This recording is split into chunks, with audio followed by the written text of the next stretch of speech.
What is the difference between I think it will be a great party and I think it's going to be a great party? Hey everyone, welcome back to the channel. Today, we'll dive into the 4 main ways to talk about the future. By the end of this video, you'll sound more natural and confident when talking about the future because you'll know exactly when to use each one. So, let's jump right in. In English, we have several options to talk about the future, and each one depends on what you want to say and how you feel about the future. Are you talking about plans, predictions, arrangements? Let's explore how each tense works, starting with yes. We use present simple to talk about the future. We use this tense when we're talking about fixed schedules or timetables, things that are always planned or certain, like public transportation or events. Here, the train leaves is present simple, but it's talking about a future event. Why? Because the train has a fixed schedule. It's something that's already decided and set. Again, this is a schedule, something that won't change. Remember, use present simple for things that are part of a schedule or timetable, not personal plans. This is one of the most common ways to talk about the future, especially when you're making plans or giving predictions. I'm going to visit my parents this weekend. We use be going to when we're talking about something we've already decided to do. So, if I've already decided to visit my parents, I'll say, I'm going to visit my parents this weekend. It's not just a random idea, it's something I've planned.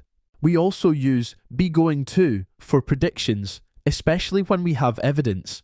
For example, if I look outside and see dark clouds, I can say, it's going to rain. I see the clouds, so I have evidence. Instead of saying, for example, based on the fact that the sky is filled with dark clouds, and I can feel the humidity rising, I think that it will start raining soon. Now, let's talk about the present continuous for the future.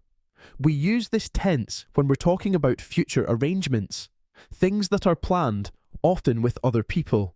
It's very similar to be going to, but it's more about something you've already arranged or agreed on. For example, I'm meeting my friend for coffee tomorrow.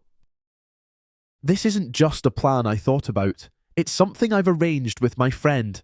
We've set the time and place, so I use the present continuous. This is an arrangement. We've agreed on it, so we use the present continuous. I said earlier that we use be going to when we're talking about something we've already decided to do. So, what is the difference between I'm going to visit my parents this weekend and I'm visiting my parents this weekend? It lies in the slight difference between intention versus arrangement. Both talk about the future, but they emphasize slightly different things. I'm going to visit my parents this weekend. This sentence highlights your intention or plan. You've already decided that you'll visit your parents, but it doesn't necessarily imply that all the details are arranged. For example, you're telling a friend your weekend plans, but you may not have set a specific time for the visit yet. It's just something you've decided to do. I'm visiting my parents this weekend. This emphasizes that the visit is already arranged. The details are likely confirmed, time, place, etc.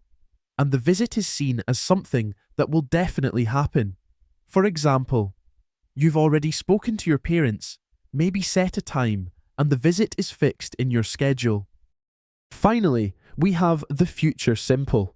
We use will when we're talking about promises, decisions made at the moment, or predictions that are more like guesses. Let's break it down. We often use will when we're making a promise or offering to do something, like, I'll help you with your homework. When you make a decision right now, you use will. You didn't plan to get the keys earlier, you just decided in the moment. Unlike be going to, we use will for predictions without evidence. In this case, we're just guessing or thinking about what might happen. Then, what is the difference between I think it will be a great party and I think it's going to be a great party? It lies in the level of certainty or evidence that the speaker has when making the prediction. This sentence expresses a prediction or guess about the future without specific evidence. The speaker is simply sharing their opinion, but it's more of a general expectation or personal belief.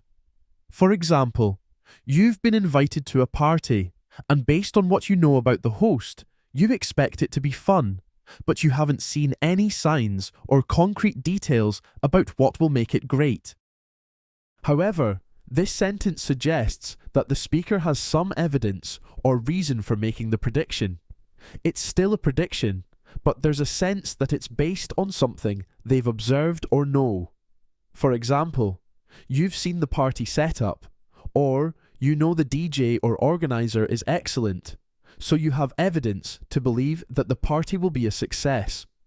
Alright, let's quickly recap everything we've learned so far about how to talk about the future. Present simple, for schedules or timetables. Be going to, for plans or predictions with evidence. Present continuous, for arrangements. And future simple, for promises or offers, decisions made on the spot, or predictions without evidence. Let's test what you've learned. I'll give you a sentence and you decide which future form to use. Ready? Let's go.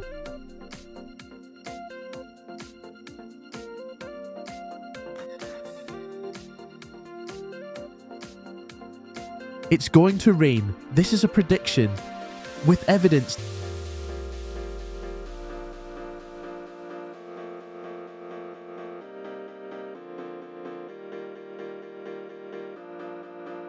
The plane departs at 8 AM tomorrow. We are talking about a schedule.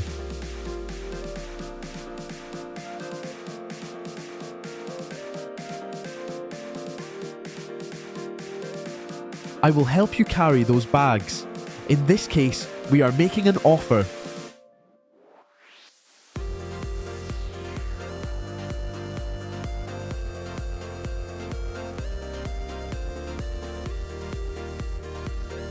They are watching the game at 7 PM tonight. This is an arrangement. Remember, we use present simple for things that are part of a schedule or timetable, not personal plans. How did you do? Let me know in the comments. And thanks so much for watching. I hope this video helped you understand the differences between be going to, present simple, present continuous, and will. If it did, give it a thumbs up, and don't forget to subscribe for more practical English tips. Let me know in the comments what topics you want to see next, and I'll see you in the next video.